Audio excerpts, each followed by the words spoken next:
오늘 본문의 시작은 지난 1장 말씀의 연장선에서 시작이 됩니다. 죄의 문제로 시작이 됩니다. 결국 우리 신앙에서 제일 중요한 것이 뭐냐면 죄를 어떻게 다루느냐는 것입니다. 죄를 어떻게 보느냐는 것이죠. 또 죄를 어떻게 처리하느냐는 것이죠. 이게 신앙생활의 아주 중요한 요소입니다. 우리는 죄 사함을 받았습니다. 천국 백성이 되어졌습니다. 죄사함 받은 것이 어떻게 받았습니까? 우리가 예수 그리스도의 십자가의 보혈의 공로로 죄사함 받은 것입니다. 그리고 우리가 짓는 모든 죄를 주님 앞에 나와서 자백하면 되는 거예요. 그는 미쁘시고 의로우사 우리 죄를 사해 주신다라고 약속하셨던 것입니다. 그래서 죄 사함 받는 것이 예수님 은혜고 그 예수님 은혜로 우리가 천국 백성이 되어졌습니다. 여러분, 예수 믿고 죄 사함 받고 천국 백성이 되어졌다. 이게 신앙생활에서 굉장히 중요한 어떤 부분이잖아요. 근데 이게 신앙생활의 전부가 아니라는 것입니다. 이 기초 위에 신앙생활을 시작하는 것입니다. 그러니까 우리가 예수 믿고 죄사함 받고 천국 시민이 되어졌다는 것은 이제 신앙생활의 토대가 만들어졌다는 것을 의미하는 것입니다. 그 다음 단계로 나가야 된다는 거죠. 그 다음 단계로 나가야 세상을 이길 수가 있는 거예요. 세상을 이길 수가 있는데 그 다음 단계가 뭐냐? 오늘 본문이 그것을 강조하는 것입니다. 하나는 순종이고요. 하나는 사랑입니다. 순종해라, 사랑해라. 이 두 가지를 오늘 1절로 11절 말씀에서 강조합니다. 무엇의 토대 위에? 예수 믿고 죄사함 받고 천국 백성이 됐다라고 하는 이 확실한 약속의 토대 위에서 우리가 신앙생활을 하는데 두 가지. 하나는 하나님 말씀에 순종하는 거고 또 하나는 사랑하는 것입니다. 그런데 사랑하라 이 말이 굉장히 모호하거든요. 그리고 옛 계명, 새 계명 해서 이 사랑을 설명하는데 이 사랑에서 우리가 해야 할 일이 있다는 거죠. 그게 뭐냐? 네 안에 있는 미움을 제거하라는 거예요. 사랑해라 이러면 좀 모호하잖아요. 근데 이걸 분명하게 실천하도록 만들기 위해서 사도 요한은 뭐라고 가르쳤느냐? 네 안에 있는 미움을 제거해라. 미움을 제거하지 않으면 여러분 우리는 이 약속의 토대 위에 은혜의 토대 위에서 이제 본격적으로 신앙생활을 해야 되는 거예요. 쉽게 말하면 우리가 자동차를 사가지고 고속도로에 딱 올렸습니다.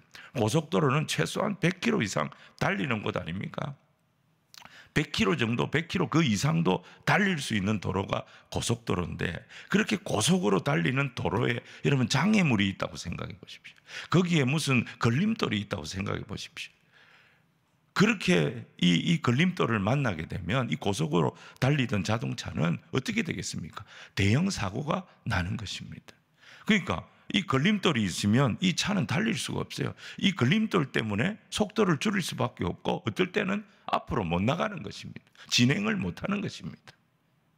바로 영적으로 우리에게 걸림돌, 신앙의 고속도로에서 하나님이 주신 사명을 향해서 우리가 미래를 향해 달려야 되는데 그걸 딱 막아버리는 게 뭐냐? 그게 미움이라고 하는 꺼리낌, 미움이라고 하는 걸림돌이라는 것입니다. 이걸 제거해야 우리의 신앙생활이 속도가 붙는다는 것입니다. 속도를 낼 수가 있다는 것입니다. 자, 하나씩 제가 설명을 하겠습니다. 오늘 첫 번째는 순종입니다. 자, 1절과 2절 말씀을 우리 같이 한번 읽어보겠습니다. 시작. 나의 자녀들아, 내가 이것을 너희에게 쓰면 너희로 죄를 범하지 않게 하려 함이라. 만일 누가 죄를 범하여도 아버지 앞에서 우리에게 대언자가 있으니 곧 의로우신 예수 그리스도시라. 그는 우리 죄를 위한 화목제물이니 우리만 위할 뿐 아니요 온 세상의 죄를 위함이니라. 자, 여기서 강조하는 게 뭡니까? 우리가 죄사함을 어떻게 받았느냐? 예수 보혈로 우리가 죄사함을 받았습니다. 근데 죄사함 받은 것을 사도 요한이 강조하는 게 아닙니다. 오늘 말씀은 죄사함 받은 그 이후, 구원받은 그 이후, 하나님의 자녀가 된 그 이후, 그 이후를 말하고 있는 것입니다. 우리가 예수님의 보혈로, 예수님의 은혜로, 예수님의 긍휼로 용서함을 받고 죄사함 받고 하나님의 자녀가 되었다는 사실을 분명히 우리가 안다면 우리가 그걸 깨달았다면 그 후에 우리가 어떤 삶을 살아야 되겠느냐 하는 것입니다. 야, 나는 이제 하나님의 자녀가 됐네. 나는 이제 죄를 지어도 내 죄는 이제 내가 책임지는 것이 아니라 우리 예수님이 십자가에서 다 책임져 주신다네. 우리 예수님은 내 죄를 다 책임지시려고 이 땅에 오신 분이라네. 그럼 이제 나는 죄 문제에서 두려워할 이유가 없네. 잘 됐다. 그럼 또 나가서 죄 지어야지. 죄 짓고 들어와가지고 회개하고, 죄 짓고 들어와서 회개하고, 죄 짓고 들어와서 회개하고. 이렇게 사는 것은 예수님을 조롱하는 거라는 거죠. 그건 아니라는 거예요. 우리가 그러면 어떤 삶, 우리가 예수 보혈로 용서함을 받고 죄사함을 받은 자라는 것을 우리가 알았다면 우리가 어떤 삶을 살아야 되느냐? 용서받은 자다운 삶을 살아야 되는데 그게 순종의 삶이라는 겁니다. 자, 이걸 3절에서는 하나님의 계명을 지키는 삶이다, 그렇게 말씀했고요. 4절에서는 그를 아노라라고 말하는 사람은 그 계명을 지키지 않을 수가 없다라고 말씀하고 있는 것입니다. 여러분, 여기 4절에 안다라고 하는 표현은 지식적으로 아는 것을 말하는 거예요. 내가 공부해서 아는 것을 말하는 것이 아닌 거예요. 지식으로 아는 것이 아니라 무엇으로? 체험으로, 경험해서 아는 것을 말하는 것입니다. 하나님을 체험한 거예요. 하나님의 사랑을 체험한 거예요. 예수 사랑을 체험한 거예요. 그 사람이 어떤 사람이냐? 하나님을 아는 사람이고, 하나님을 아는 사람은 하나님의 계명을, 하나님께서 우리에게 주신 이 명령을, 계명을 어떻게 한다? 순종하게 된다는 것입니다. 사랑하는 성도 여러분, 지금 이 말씀을, 요한 1서 말씀을 받는 초대교회 2세대 그리스도인들, 이들은 위축되어져 있어요. 침체되어져 있어요. 우리가 어떻게 이 세상을 감당할까? 이 세상에서 어떻게 믿음으로 승리할까? 자신이 없는데 그들에게 사도 요한이 무슨 말을 합니까? 너희들 죄 용서함 받았다. 예수 보혈로 하나님 자녀 됐고 천국 시민이 되어졌다. 너희들 구원을 얻은 거다. 근데 구원받은 것이 전부가 아니다. 신앙생활의 전부가 그게 아니다. 너희들 젊지 않느냐? 하나님 나라 위에 구원받은 백성답게 순종의 삶을 한번 살아봐라. 믿음으로 한번 순종하는 삶을 살아봐라. 20대에 한번 순종하는 삶을 살아봐라. 30대에 한번 순종하는 삶을 살아봐라. 40대에 정말 순종하는 삶을 한번 살아봐라. 말씀에 순종해봐라. 순종하면 니들의 인생이 잡히기 시작할 거다. 길이 열리기 시작할 거다. 도약이 일어나기 시작할 거다. 고난이 감당할 수 없는 기적의 주인공이 되도록 하나님 너희들의 인생을 축복하시고 인도하여 주실 것이다. 그러니 순종에 도전해라. 순종에 도전해라. 이 메시지를 주고 있는 것입니다. 사랑하는 성도 여러분, 2025년에 우리가 이런 도전을 좀 했으면 좋겠습니다. 어떤 말씀에 내가 순종할까? 어떤 말씀 앞에 내가 딱 무릎을 꿇을까? 세상과 하나님 앞에서 내가 어떤 모습으로 2025년 시작하고 2025년 살아갈까? 첫 번째 순종에 길을 열어주실 겁니다. 두 번째 순종에 도약이 일어나게 하십니다. 세 번째 순종에 고난을 이기고 시련을 이기고 문제를 이기고 내 인생에 하나님이 주시는 기적이 나타나는 세상이 감당치 못할 믿음의 백성 되도록 인도하여 주실 겁니다. 순종에 담겨있는 이 놀라운 은총을 경험하는 우리 성도들이 다 되시기를 주님 이름으로 축원을 드립니다. 자, 두 번째는 뭐냐면 사랑입니다. 근데 오늘 본문에서는 사랑해라 이렇게 말하지 않고 어떻게 얘기하면 미움이라고 하는 거리낌을 제거하라는 것입니다. 미움을 제거하라는 것입니다. 여러분, 미움이라고 하는 것은 우리 신앙생활의 장애물과 같은 것입니다. 고속도로에서 차들이 속도를 내면서 달려야 됩니다. 일반 도로보다 고속도로는 돈도 내고 달리기 때문에 훨씬 더 빨리 달릴 수 있어야 됩니다. 근데 장애물이 있으면 속도를 못 냅니다. 장애물이 있으면 사고가 날 수 있습니다. 도로에 장애물이 있으면 차는 그 장애물을 피해 다녀야 되니까 달릴 수가 없는 거예요. 제대로 속도를 낼 수가 없는 것입니다. 영적인 세계도 마찬가지예요. 좀 더 살펴보겠습니다. 7절, 8절 말씀을 우리 같이 한번 읽겠습니다. 시작. 사랑하는 자들아, 내가 새 계명을 너희에게 쓰는 것이 아니라 너희가 처음부터 가진 옛 계명이니 이 옛 계명은 너희가 들은 바 말씀이거니와 다시 내가 너희에게 새 계명을 쓰노니 그에게와 너희에게도 참된 것이라. 이는 어둠이 지나가고 참 빛이 벌써 비침이라. 요한복음 1장 9절 보시면 이 참 빛이 누구라 그랬습니까? 예수님이 참 빛입니다. 그 예수님이 이 땅에 오셔서 옛 계명에도 사랑이 있습니다. 옛 계명도 사랑을 말씀했습니다. 근데 이 사랑을 좀 추상적으로 말했습니다. 모호하게 말했습니다. 이 사랑의 범위가 확실하게 드러나지를 않았습니다. 그래서 유대인들은 이 사랑에 대해서 어떤 게 나를 사랑하는 사람을 사랑하는 것, 나에게 잘하는 사람을 사랑하는 것, 내 가족을 사랑하는 것, 내 이웃을, 가까운 이웃을 사랑하는 것, 같은 유대인들을 사랑하는 것, 요 정도가 사랑이라고 생각했던 것입니다. 근데 예수님이 오셔서 그게 아니다. 그게 사랑의 진짜 의미가 아니다. 예수님이 오셔서 사랑이 이런 거다라고 예수님이 스스로 보여주신 거예요. 자기 몸을 내어주시면서 십자가에서 우리의 죄를 대신 담당하시고 우리를 구원하시기 위하여 자기를 죽이시는 그 사랑을 보여주셨어요. 누구까지 품으셨어요? 원수까지 품으셨어요. 원수까지. 자기를 조롱하고 핍박하고 채찍으로 때리고 욕하고 침뱉고 그들까지 다 품으시면서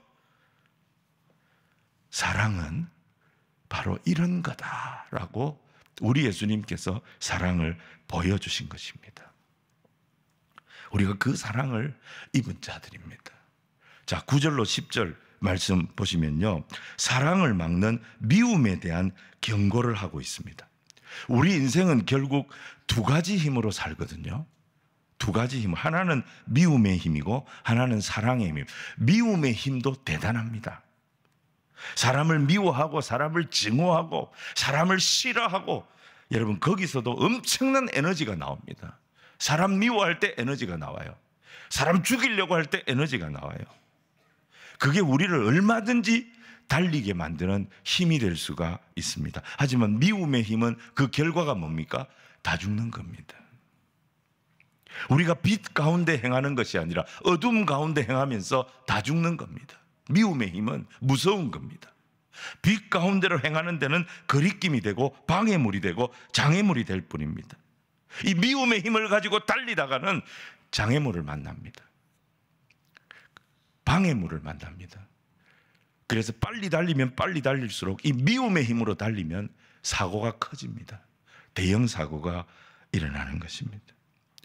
그래서 미움의 힘으로 달리면 안 됩니다. 사랑의 힘으로 달려야 됩니다. 하나님 말씀에 순종하면서.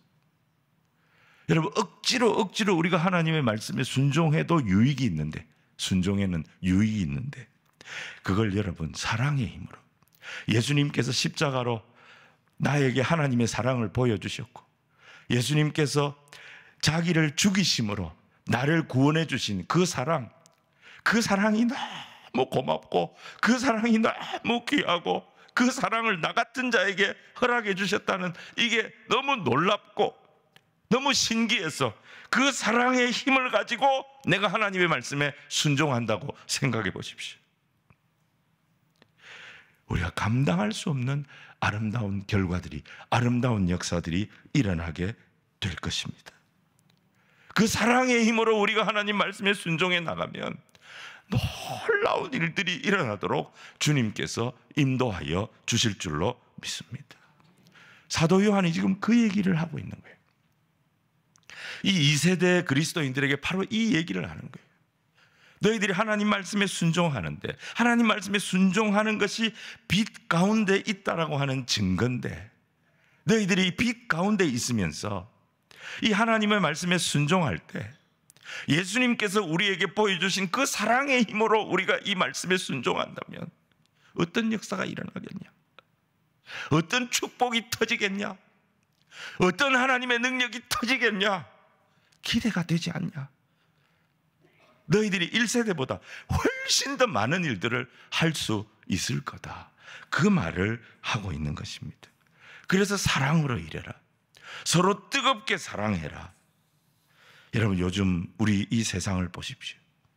완전히 미움의 힘이 장악하고 있습니다. 분노의 힘이 장악하고 있습니다. 이 미움의 힘을 가지고 사람들을 결집시키고 사람들을 선동하고, 이게 다 여러분 전부 다 마귀에게서 나온 거예요. 이게 어떻게 하나님으로부터 나온 거라고 말할 수 있겠습니까?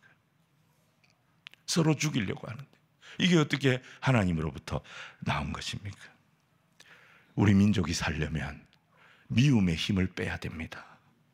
미움의 힘을 빼야 됩니다. 사랑의 힘을 아는 사람들이 그 사랑의 힘을 이 민족 앞에 드러내 보여줄 수 있어야 됩니다.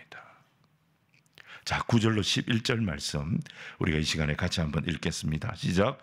빛 가운데 있다 하면서 그 형제를 미워하는 자는 지금까지 어둠에 있는 자요, 그의 형제를 사랑하는 자는 빛 가운데 거하여 자기 속에 거리낌이 없으나 그의 형제를 미워하는 자는 어둠에 있고 또 어둠에 행하며 갈 곳을 알지 못하나니 이는 그 어둠이 그의 눈을 멀게 하였습니다. 이 말씀 때문에 하디 선교사가 무릎 꿇고 하나님 앞에, 저는 주님의 사랑이 없는 선교사입니다, 회개했습니다. 길선주 장로님이 이 말씀을 붙잡고, 나는 선교사를 미워했고 저 방일영 선교사를 너무너무 미워하고 싫어했습니다.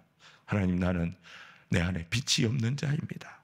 회개하면서 하나님 앞에 엎드렸을 때, 여러분, 이 민족이 다시 살아나는, 일제강점기 완전히 절망이 코앞인데 거기서 하나님께서 하나님 나라의 소망으로 이 민족을 건져주시는, 그래서 여러분, 일제가 말이죠, 1943년 거의 망하기 2년 전부터는 요한 일서 가지고는 각 교회에서 설교를 못하게 했습니다.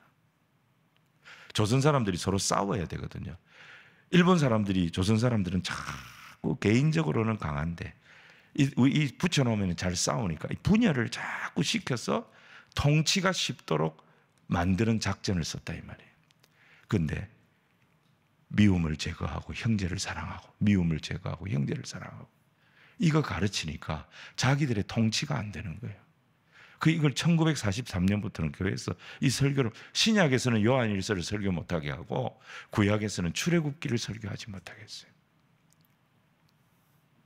그 정도로 이 말씀이 능력 있는 말씀입니다. 여러분, 미움은 뭐라 그랬습니까? 그의 눈을 멀게 한다 그랬습니다.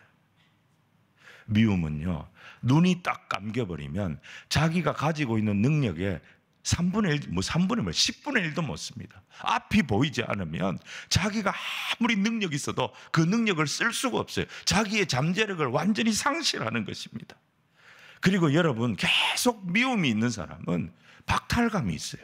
그래서 자기가 스스로 피해자라고 생각합니다. 피해자 의식에 딱 갇히도록 만드는 거예요, 이 미움이. 여러분, 성경 보십시오.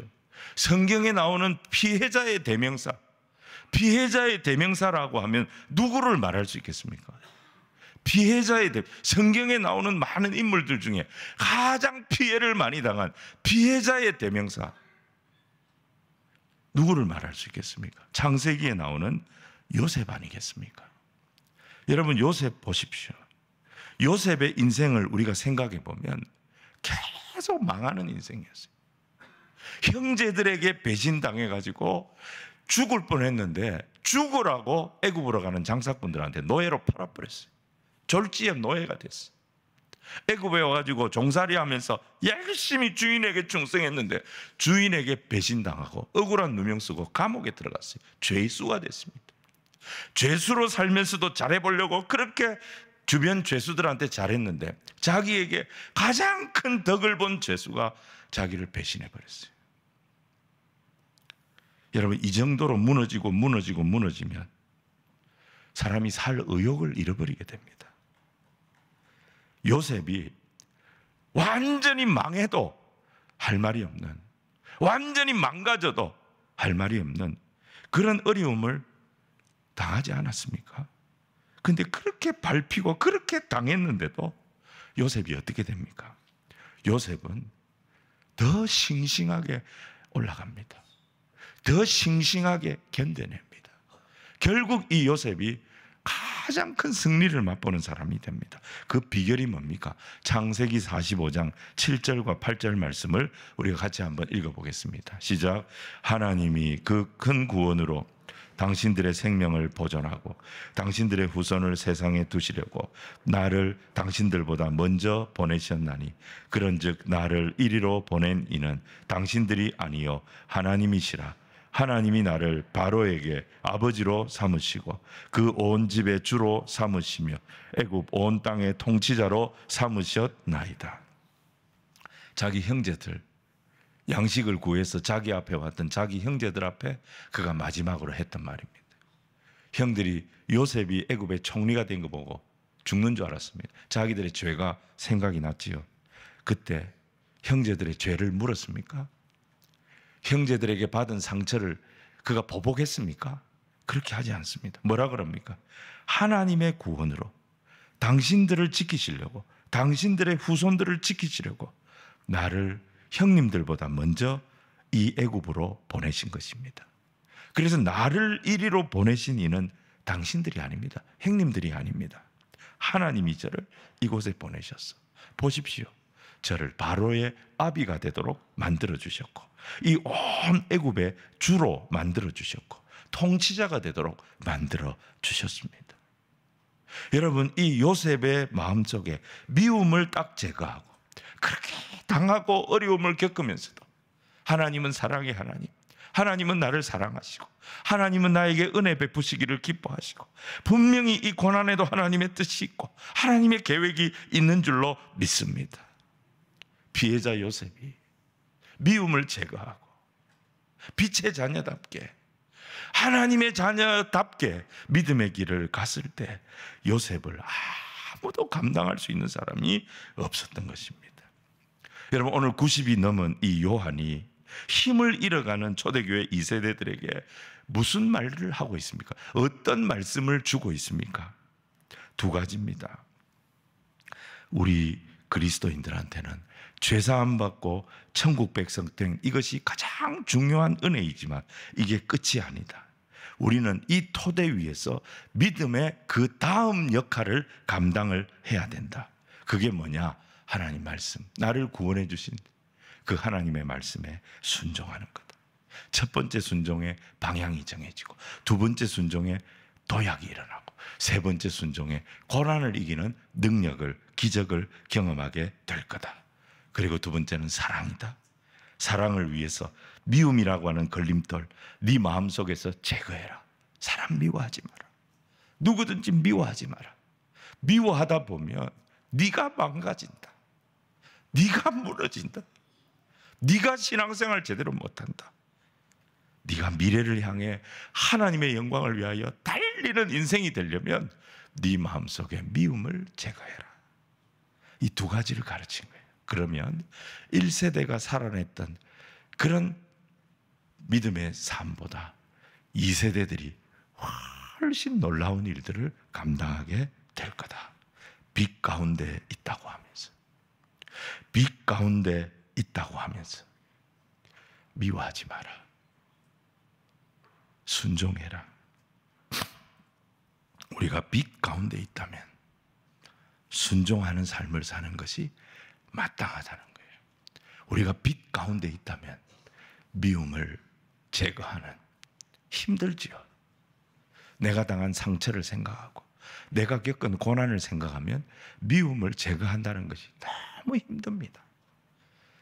그런데 내가 빛 가운데 있기 때문에 하나님 말씀에 순종해서 내 안에 있는 미움을 제거하려고 몸부림을 치는 겁니다. 하나님 그 성도에게 은혜를 주실 거예요. 하나님 그 성도에게 복을 주실 거예요.